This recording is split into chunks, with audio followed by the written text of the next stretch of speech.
જોતા જ ખાવાનું મન થઈ જાય એવા મરચાના ભજીયા કદાચ તમે ક્યારે નહીં ખાધા હોય. વરસાદ પડે ને ઘરમાં બધાની ડિમાન્ડ શરૂ થઈ જાય કે ભાઈ ભજીયા બનાવો. તો સ્પેશિયલ મસાલાની સાથે આ મરચાના ભજીયા એટલા ટેસ્ટી બને છે કે તમે જો એકવાર બનાવી લીધા ને તો પછી કાયમ જ જ્યારે મરચાના ભજીયા બનાવવાના હશે ને તો તમે આ જ ભજીયા તૈયાર કરશો. હેલો ફ્રેન્ડ્સ, હું છું હેતલ. કિચન ક્રાફ્ટમાં તમારા બધાનું હાર્દિક સ્વાગત છે. તો ચલો આજની મજેદાર રેસીપી બનાવવાનું શરૂ કરીએ. મરચાના ભજીયા તૈયાર કરવા માટે આ રીતના જે મરચાં આવે છે ને મેં એ લીધા છે. આ મરચાં સ્વાદમાં મોળા હોય છે. પાણીથી મેં બરાબર સાફ કરી લીધા છે અને પછી કોરા પણ કરી લીધા છે. હવે આપણે શું કરવાનું છે, વચ્ચેથી આ રીતે કટ લગાવવાનો છે, પણ નીચેથી જોડાયેલું રહેવું જોઈએ. આ રીતે કટ લગાડી દેવાનો. અને જો અંદર વધારે પ્રમાણમાં બીજ હોય તો તમારે કાઢી લેવાના, અને નહીં કાઢો ને તો પણ ચાલશે. તો આ પ્રમાણે પહેલાં તો આપણે બધા જે મરચાં છે એને કટ લગાડીને તૈયાર કરી દેવાના છે. મરચાંના જે આ ભજીયા છે એ આપણે બટાકાનું સ્ટફિંગ કરીને તૈયાર કરીએ છીએ, કોઈ ફરસાણનું સ્ટફિંગ કરીને તૈયાર કરીએ છીએ, પણ આજના જે આપણા મરચાંના ભજીયા છે ને એમાં આપણે કોઈ સ્ટફિંગ નથી કરવાનું, પણ એની અંદર આપણે આંબલીનો પલ્પ લગાવવાનો છે. તો આ રીતે બધા જ મરચાં કટ થઈ જાય પછી આપણે આંબલી જે હોય ને એનો પલ્પ તૈયાર કરીએ. તો આંબલીને મેં પલાળીને રાખી હતી, લગભગ અડધો કલાક પહેલાં ગરમ પાણીમાં પલાળી દીધી હતી. અડધો કપ આંબલી મેં લીધી હતી. અને આ આંબલી થોડી જૂની થઈ ગઈ છે એટલે એનો કલર છે ને થોડો ડાર્ક છે. તો ગરમ પાણીમાં પલાળીને રાખી હોય એટલે એકદમ સરસ રીતે નરમ થઈ જાય. તો હવે આપણે શું કરવાનું કે ચાળણી લેવાની, એટલે ગળણી લઈ લેવાની આ રીતની, અને જે પલ્પ છે એને ગાળી લેવાનો છે.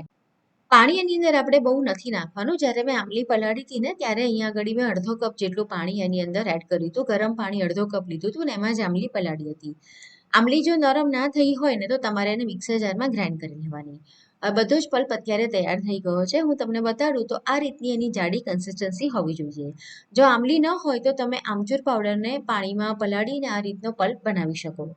ખીરો તૈયાર કરવા માટે 1 કપ અહીંયા આગળ મેં ચણાનો લોટ લીધો છે, અને એની અંદર એનાથી ચોથો ભાગ એટલે કે 1/4 કપ આપણે નાખવાનો છે ચોખાનો લોટ, જેનાથી આપણા ભજીયા એકદમ ક્રિસ્પી બનશે. અને સ્વાદ મુજબનું મીઠું એડ કરીએ તો અહીંયા આગળ મેં 1/4 ટીસ્પૂન જેટલું મીઠું અહીંયા આગળ નાખી દીધું છે. 1/2 ટીસ્પૂન જેટલી આપણે અહીંયા હળદર એડ કરવાની છે, અને 1/4 ટીસ્પૂન જેટલી અહીંયા આગળ હિંગ નાખીશું. હિંગથી ડાયજેશન ખૂબ જ સારું રહેશે અને ભજીયા તમને નડશે નહીં. હવે જરૂર મુજબનું પાણી નાખી આપણે ખીરું તૈયાર કરવાનું છે. તો પહેલાં તો કોરું જ આ રીતે મિક્સ કરી લઈએ. અને આપણે જ્યારે મરચાંના ભજીયા તૈયાર કરતા હોઈએ ને તો એનું જે પડ હોય ને ઉપરનું એ થોડું જાડું રાખવાનું હોય. એટલે આપણે બટાકાના પૈતાના ભજીયા કરીએ તો એમાં આપણે ખીરું પતલું કરવું જોઈએ, પણ અહીંયા આગળ આપણે થોડું જાડું રાખવાનું છે. તો પાણી થોડું થોડું એડ કરતા જવાનું, અને થોડું જાડું હોય ને એવું આપણે ખીરું તૈયાર કરી લેવાનું છે. ખીરું તૈયાર થઈ જાય પછી આપણે એને થોડી વાર માટે ફેંટી લેવાનું, અને 10 મિનિટ માટે એને આપણે સાઈડમાં રહેવા દઈશું. તો ખીરું આપણું બરાબર પલળે ત્યાં સુધી જે મરચાં આપણે કટ કરીને રાખ્યા હતા ને એની અંદર આપણે આંબલીનો જે પલ્પ તૈયાર કર્યો છે એ લગાડી દેવાનો છે. મેં તમને કીધું એમ જો આંબલી ન હોય તો તમે આમચૂર પાવડર પણ લઈ શકો. અહીંયા આગળ આપણે મરચાંની અંદર કોઈ પણ ખાટી વસ્તુ ભરવાની હોય છે. આંબલી હોય તો આંબલીનો જ ઉપયોગ કરજો, એનાથી ખૂબ જ સારો એવો ટેસ્ટ આવે છે. આપણે આંબલીનો પલ્પ છે ને મરચાંની વચ્ચે ભરીએ છીએ. તો જો પતલો બનાવ્યો હોય ને તો બરાબર અંદર રહે નહીં, સ્ટીક ના થાય અને બહાર આવી જાય. તો મરચાંની અંદર તમારે આ રીતે બધી જ બાજુએ એક સરસ લેયર કરી દેવાનું છે આંબલીના પલ્પનું. તો આ પ્રમાણે આપણે બધા જે મરચાં છે પહેલાં તો ભરીને તૈયાર કરી લેવાના છે. મરચાં તૈયાર થઈ જાય પછી આપણે શું કરીશું કે એનો જે એક સ્પેશિયલ મસાલો છે ને એ મસાલો તૈયાર કરીશું. તો એ મસાલો તૈયાર કરવા માટે અત્યારે મેં અડધો કપ શેકેલા સિંગદાણા લીધા છે, જેના છોતરા મેં કાઢી લીધા છે.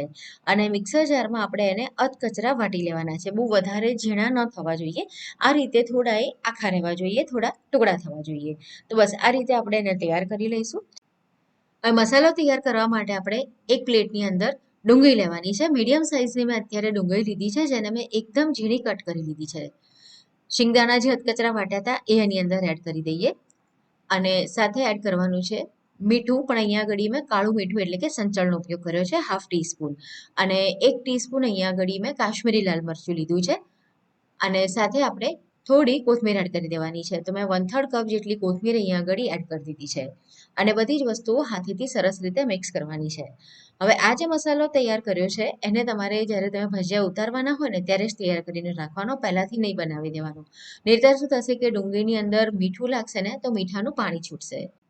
મસાલો તૈયાર થઈ જાય પછી આપણે ભજીયા તળી લઈશું. તો એના માટે ખીરું ચેક કરી લઈએ. તો ખીરું અત્યારે એકદમ સરસ રીતે સેટ થઈ ગયું છે. હવે ભજીયા આપણા એકદમ સરસ ક્રિસ્પી બને એના માટે આપણે અહીંયા આગળ થોડો સોડા એડ કરવાનો છે. તો એક ચપટીક જેટલો ખાવાનો સોડા નાખીશું અને લીંબુથી એને એક્ટિવેટ કરી લેવાનો છે. તેલ મેં પહેલાં જ ગરમ કરવા માટે મૂકી દીધું છે સાઈડમાં. તેલ તમારું ગરમ થવા લાગે ને ત્યારે જ તમારે આ જે ખીરું છે એની અંદર સોડા નાખવાનો. અને સોડા નાખ્યા પછી બરાબર મિક્સ કરવાનું, કારણ કે આપણે અંદર હળદર એડ કરી છે ને, તો સોડા બરાબર મિક્સ નહીં થયો હોય ને તો ભજીયામાં થોડો લાલાશ પડતો કલર આવશે.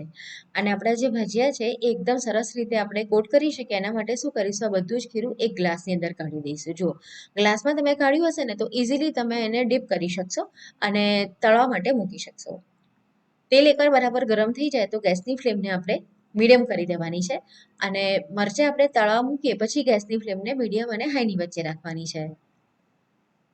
અને ક્યારેક જો એવું થાય કે તમારું જે ખીરું છે બહુ વધારે પતલું થઈ જાય તો તમે અહીંયા આગળ થોડો ચણાનો લોટ અથવા તો પછી સોજી નાખીને એને એડજસ્ટ કરી શકો છો. બહુ વધારે પડ જાડું રાખ્યું હશે તો પણ મજા નહીં આવે અને બહુ પતલું રાખ્યું હશે ને તો પણ મજા નહીં આવે. તો બસ આ પ્રમાણે ભજીયાને તમારે તળી અને તૈયાર કરી લેવાના છે.